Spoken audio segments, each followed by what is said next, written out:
बहुत पुरानी बात है। एक बहुत सुंदर नगरी के सामने दो भिक्षु अपने गुरुजी के साथ भिक्षा मांगते हुए गुजर रहे थे। तभी गुरुजी की नजर उस सुंदर नगरी पर पड़ी।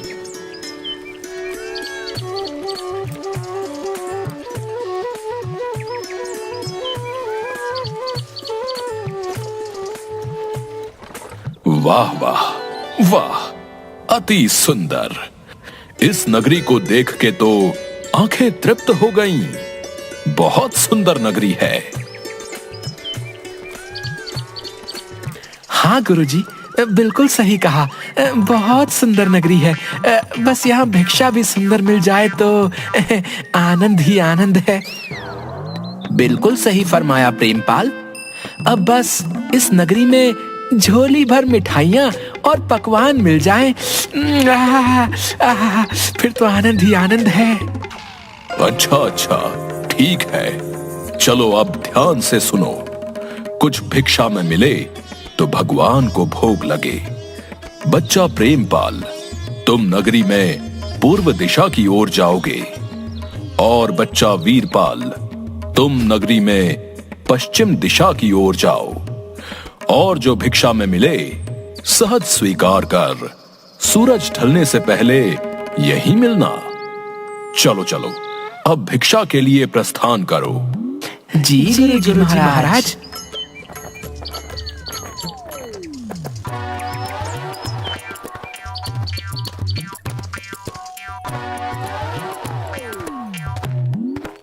अरे वाह, चलो कोई तो दिखा। ऐसा करता हूँ, एक बार राशन का दाम पूछता हूँ। अगर सस्ता हुआ तो थोड़ा ले चलूंगा अपने साथ। गुरुजी महाराज बड़े प्रसन्न होंगे। क्यों बनिए, आटे का क्या भाव है? अरे अरे बाबा जी, प्रणाम बाबा जी। टके सेर बाबा जी। और चावल? वो भी टके सेर। और चीनी क्या भाव दी? टके सेर। सब टके सेर? ये सब सच है क्या? एक बार दूसरी दुकान में पूछ कर देखता हूँ, उधर का क्या हाल है।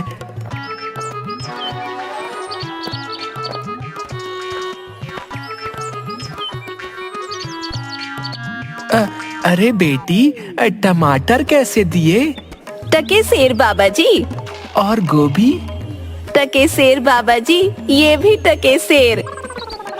और ये वाली? साधु महाराज, ये भी टके सेर दिया। अरे वाह वाह वाह, आनंद ही आनंद, सब टके सेर।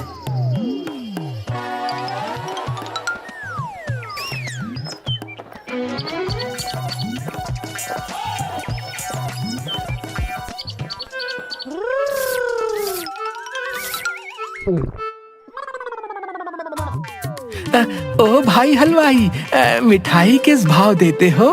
कौन हो? किस देश से आए हो? टके शहर की नगरी में क्या सोच के आए हो? कविता, तो हम कहाँ कम हैं, ये लीजिए। हम कहाँ से आएंगे भाई, अपना ना कोई घर ना कोई ठिकाना, जिधर शरण मिली उधर रात कटे, यही हम साधुओं का ठिकाना। अब जरा अपनी स्वादिष्ट मिठाई का मोल तो बताना। टके शहर बाबा, टके शहर, जो चाहो वो पाओ, मूल्य रहेगा टके शहर। ये क्या कहते हो हलवाई? सब टके सेर? सारी मिठाई टके सेर? वाह भाई वाह, नाम क्या है इस टके सेर की नगरी का हलवाई? बाबा अंधेर नगरी। वाह वाह भाई, अंधेर नगरी, चौपट राजा, टके सेर भाजी, टके सेर खाजा। तो बाबा कुछ लेना हो तो बताइएगा, क्या बंधवाऊं आपके लिए? बच्चा, मांगकर 5 पैसे लाया हूँ, सबकी मिठाई कर दो। हाँ,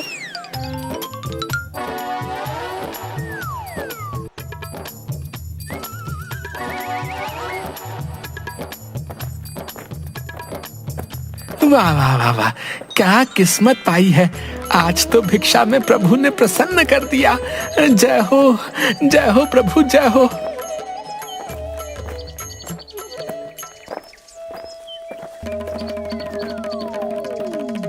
बच्चा वीरपाल, क्या भिक्षा लाए?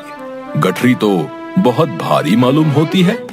गुरुजी महाराज, 5 पैसे भिक्षा में मिले थे, उसी से गठरी भर मिठाई लाया हूँ।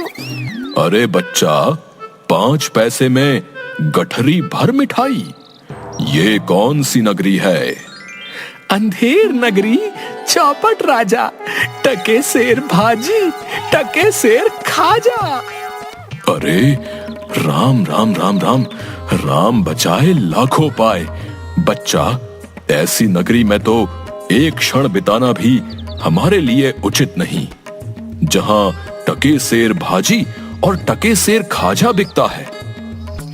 गुरुजी, ऐसा तो संसार भर में कोई देश नहीं है जहां 2 पैसे पास रहने से मजे से पेट भरता है। मैं तो इस नगरी को छोड़कर नहीं जाऊंगा। हाँ, देख बच्चा, पीछे पछताएगा। मैं तो इस नगरी में एक पल भी नहीं रहूंगा। देख, मेरी बात मान, पीछे पछताएगा। मैं तो जाता हूं, पर इतना कह देता हूं कि कभी संकट पड़े तो याद करना। देख वीरपाल, क्यों जिद करता है? जब गुरुजी ने कहा चल, तो चल यहाँ से। यहाँ रुकना उचित नहीं। अरे जा जा चिपकू कहीं का, चिपका रहे अपने गुरुजी से। मैं तो इस नगरी में पेट भर खाऊंगा। तू भूखा भिक्षा मांग, मैं नहीं जाने वाला।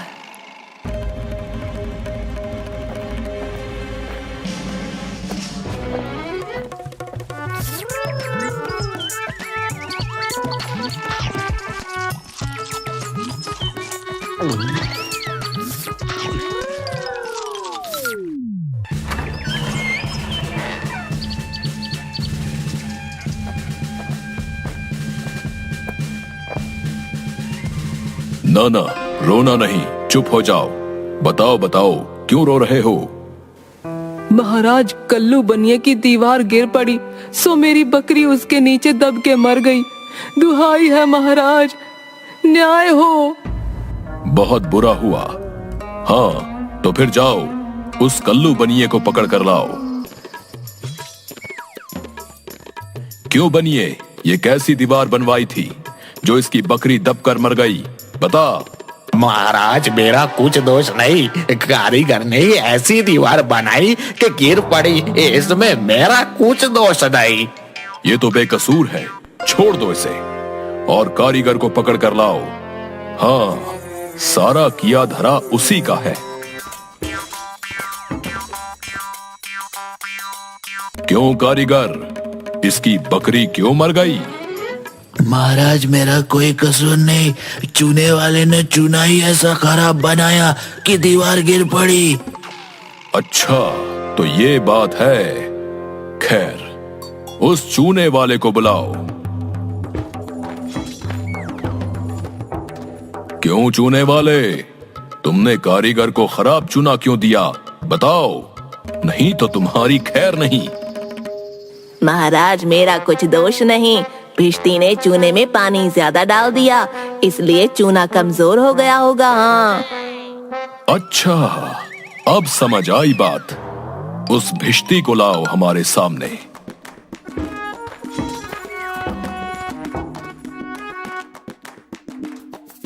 क्यों भिश्ती, इतना पानी क्यों मिलाया तुमने कि इसकी दीवार गिर पड़ी और बकरी दबकर मर गई? महाराज, गुलाम का कोई कसूर नहीं, कसाई ने मशक ही इतनी बड़ी बना दी थी कि उसमें पानी ज्यादा आ गया। अच्छा, कसाई को लेकर आओ और इस भिश्ती को निकालो यहां से। क्यों कसाई, तुमने ऐसी मशक क्यों बनाई? महाराज, गड़िया ने टकेसर में इतनी बड़ी भेड़ मुझे बेची कि मशक बड़ी बन गई। अच्छा, तो चलो इस कसाई को निकालो यहां से और गडरिये को लाओ यहां पर। क्यों गडरिये, ऐसी बड़ी भेड़ क्यों बेची तुमने? महाराज, उधर से कोतवाल साहब की सवारी आ रही थी, इस कारण मैंने छोटी बड़ी भेड़ का ख्याल ही नहीं किया। मेरा कुछ कसूर नहीं। अच्छा, इसको अब निकालो और कोतवाल को पकड़ कर लाओ। महाराज मेरा कसूर कैसे? मैं तो शहर के इंतजाम के लिए आया था। भला अगर अपना काम नहीं करूंगा तो अपना फर्ज कैसे निभाऊंगा? ये तो बड़ा गजब हुआ। कहीं ऐसा ना हो कि ये बेवकूफ अपने चक्कर में पूरे नगर को फूंक दे। नहीं नहीं, तुमने इतनी धूम से सवारी क्यों निकाली? हाँ हाँ मंत्री जी, सही कह रहे हैं। तुमने इतनी धूम से सवारी क्यों निकाली, जिसका परिणाम ये हुआ कि बकरी मर गई। लेकिन महाराज हम अब कुछ नहीं सुनना चाहते। ले जाओ इसे और फांसी पर चढ़ा दो।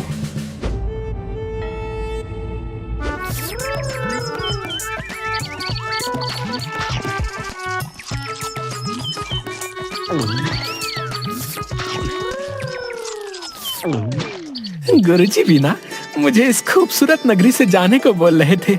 मानता हूँ कि नगरी कुछ कारणों के लिए अच्छी नहीं, लेकिन मुझ साधु का क्या?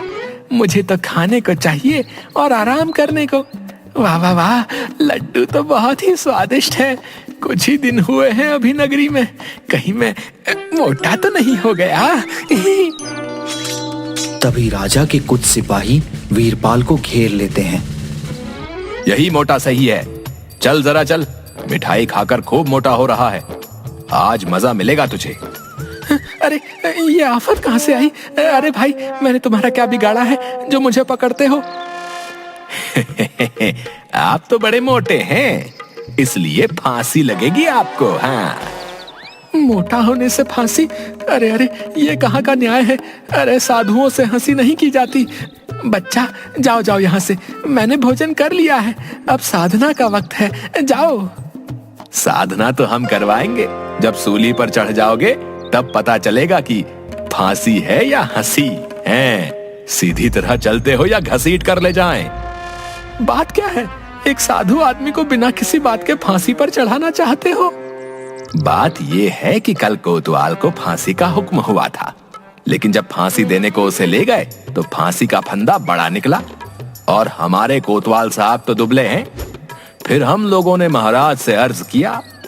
इस पर हुक्म हुआ कि एक मोटा आदमी पकड़कर फांसी दे दो, क्योंकि बकरी मरने के अपराध में किसी ना किसी को तो सजा मिलनी जरूरी है ना, नहीं तो सच्चा न्याय हो नहीं पाएगा।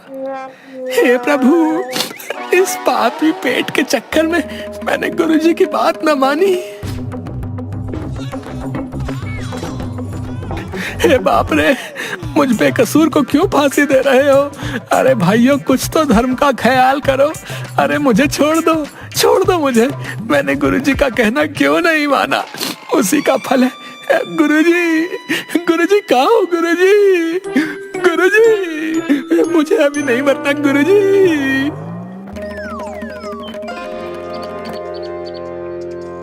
अरे बच्चा वीरपाल, तेरी ये क्या दशा है? गुरुजी, दीवार के नीचे बकरी दब गई, जिसके लिए मुझे फांसी दी जा रही है। गुरुजी, बचाइए मुझे गुरुजी। अरे बच्चा, अरे मैंने तो तुझसे पहले ही कहा था, ऐसे नगर में रहना ठीक नहीं, लेकिन तूने मेरी बात नहीं मानी। मैंने आपका कहा नहीं माना, उसी का फल मिल रहा है मुझे। बचाइए गुरुजी, बचाइए। देख बच्चा, डर मत। सुनो सब, मुझे अपने शिष्य को अंतिम उपदेश देना है। तुम लोग जरा किनारे हो जाओ। इसके बाद तुम जो कर रहे थे वो कर लेना। अब हटो पीछे। महाराज, हम पीछे हट जाते हैं, आप बेशक उपदेश दे सकते हैं।